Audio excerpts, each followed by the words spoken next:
પશુપાલક મિત્રો નમસ્કાર. ચાલો આજે એક એવી વાત કરીએ જે સીધી પશુઓના સ્વાસ્થ્ય અને આપણા નફા સાથે જોડાયેલી છે. એ રહસ્ય છુપાયેલું છે એક લેબ રિપોર્ટમાં. જી હા, આપણે વાત કરી રહ્યા છીએ ડી-ઓઇલ્ડ રાઈસ બ્રાન એટલે કે DORBના ગુણવત્તા રિપોર્ટની. એને બરાબર કેવી રીતે સમજવો આજે એ જ શીખવાનું છે, જેથી પશુ આહાર ખરીદતી વખતે કોઈ ભૂલ ન થાય. જુઓ, ઉચ્ચ ગુણવત્તાવાળો, ટકાઉ અને સાથે સાથે ખિસ્સાને પોસાય એવો પશુ આહાર શોધવો એ ખરેખર એક મોટો પડકાર છે, ખરું ને? પણ સાચો આહાર જ તો પશુઓને તંદુરસ્ત રાખે છે અને આપણો નફો વધારે છે. બસ આજના આ વિશ્લેષણમાં આપણે આ જ સમસ્યાનો ઉકેલ શોધવાના છીએ, અને એ પણ એકદમ સરળ ભાષામાં. તો પછી આ મૂંઝવણનો ઉકેલ શું હોઈ શકે? જવાબ છે ડી-ઓઇલ્ડ રાઈસ બ્રાન. ટૂંકમાં કહીએ તો DORB.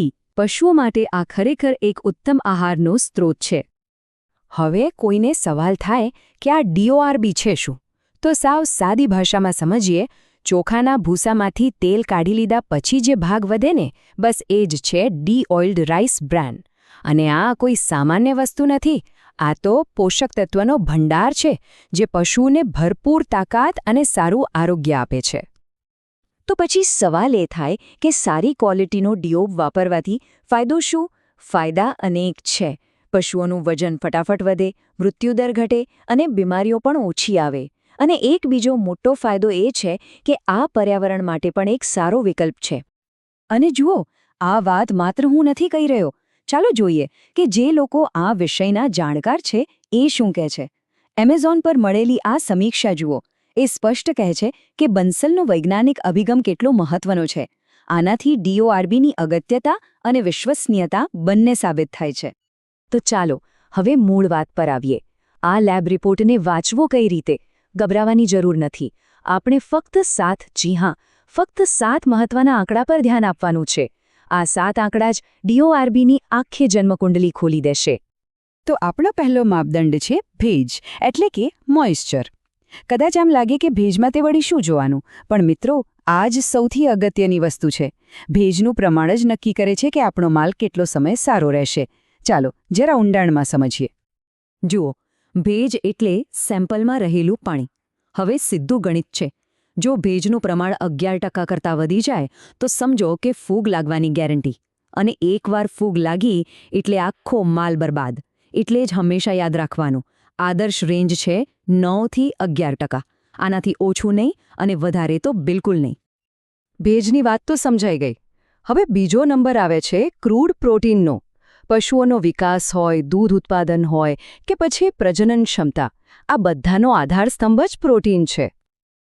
આપણે સૌ જાણીએ છીએ કે પશુઓના સ્વાસ્થ્ય માટે પ્રોટીન કેટલું જરૂરી છે. એટલે જ એક સારા DORBમાં 15 થી 16% પ્રોટીન તો હોવું જ જોઈએ. જો આટલું પ્રોટીન મળશે તો જ પશુઓ તંદુરસ્ત રહેશે અને દૂધ ઉત્પાદનમાં પણ વધારો જોવા મળશે. અને આનો સીધો ફાયદો કોને? આપણને જ. પણ અહીં એક બહુ જ જાણવા જેવી વાત છે. રિપોર્ટમાં જે ક્રૂડ પ્રોટીન લખેલું હોય ને, એમાં 2 પ્રકારના પ્રોટીન હોય છે. એક જીવંત અને બીજું મૃત. હવે આપણા કામનું કયું? ફક્ત જીવંત પ્રોટીન. કારણ કે પશુઓ એને જ પચાવી શકે છે. મૃત પ્રોટીન તો પ્રોસેસિંગ વખતે વધારે પડતી ગરમીને કારણે નકામું થઈ ગયું હોય છે. એનાથી કોઈ પોષણ મળતું નથી. એટલે માત્ર પ્રોટીનનો આંકડો નહીં, એની ગુણવત્તા સમજવી પણ એટલી જ જરૂરી છે. ચાલો હવે ત્રીજા માપદંડ પર જઈએ, જે છે ક્રૂડ ફાઇબર. પાચન માટે ફાઇબર જરૂરી છે, એમાં કોઈ શંકા નથી. પણ બધું જ પ્રમાણસર સારું. જો ફાઇબરનું પ્રમાણ વધી જાય તો શું થઈ શકે? ચાલો એ જોઈએ. ફાઇબર પાચન ક્રિયામાં મદદ ચોક્કસ કરે છે, પણ જો રિપોર્ટમાં એનું પ્રમાણ 11% કરતાં વધારે દેખાય તો સાવચેત થઈ જજો. આ સીધો સંકેત છે કે માલમાં ભેળસેળ થઈ છે. બની શકે કે એમાં સસ્તું ભૂસું કે બીજો કોઈ કચરો ઉમેરવામાં આવ્યો હોય. એટલે જ 9 થી 11%ની રેન્જ જ શ્રેષ્ઠ છે. એકદમ પરફેક્ટ. સારું, તો હવે આપણે થોડી જાસૂસી કરીશું.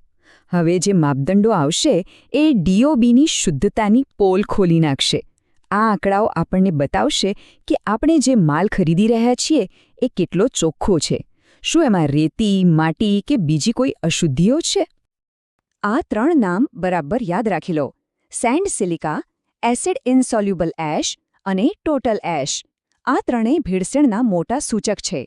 સેન્ડ સિલિકા એટલે કે રેતીનું પ્રમાણ 3%થી ઓછું હોવું જોઈએ.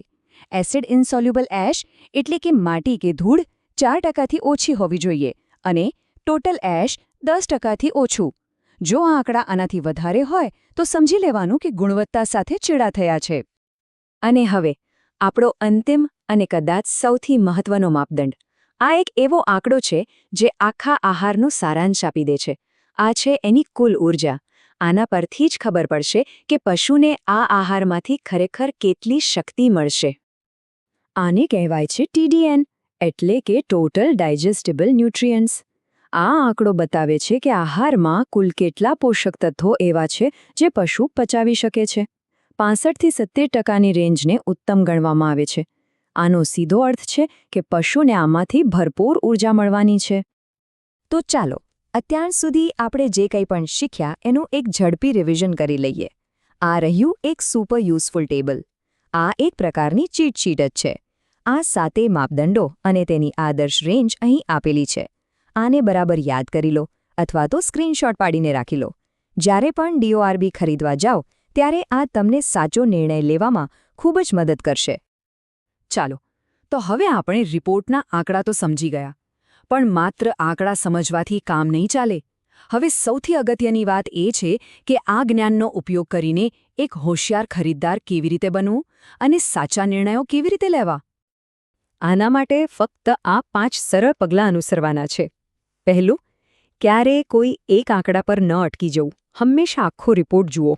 બીજો, આપણે જે આદર્શ રેન્જની વાત કરી એની સાથે સરખામણી કરો. ત્રીજું, આપણા પશુઓની ખાસ જરૂરિયાત શું છે એ પણ ધ્યાનમાં રાખો. ચોથું, એક જ સપ્લાયર પાસેથી ખરીદી કરતા હો તો સમય પર રિપોર્ટ ચેક કરતા રહો જેથી ગુણવત્તા જળવાઈ રહે. અને પાંચમું, સૌથી અગત્યનું, જો મનમાં કોઈ પણ સવાલ હોય, કોઈ પણ શંકા હોય તો સપ્લાયરને પૂછવામાં જરા પણ સંકોચ ન કરો. આટલું કરશો એટલે સમજો કે તમે એક સમજુ ખરીદદાર બની ગયા. આખરે એક સવાલ જે વિચારવા જેવો છે. રિપોર્ટ વાંચતા તો હવે આવડી ગયું, પણ શું આપણો સપ્લાયર એટલો પારદર્શક છે? યાદ રાખજો, આ જ્ઞાન તમને ફક્ત આંકડા નથી સમજાવતું, પણ એ તમને સાચા સવાલો પૂછવાની અને શ્રેષ્ઠ ગુણવત્તાનો માલ મેળવવાની તાકાત પણ આપે છે. બસ આ જ વિચાર સાથે આજની વાત અહીં પૂરી કરીએ. આભાર.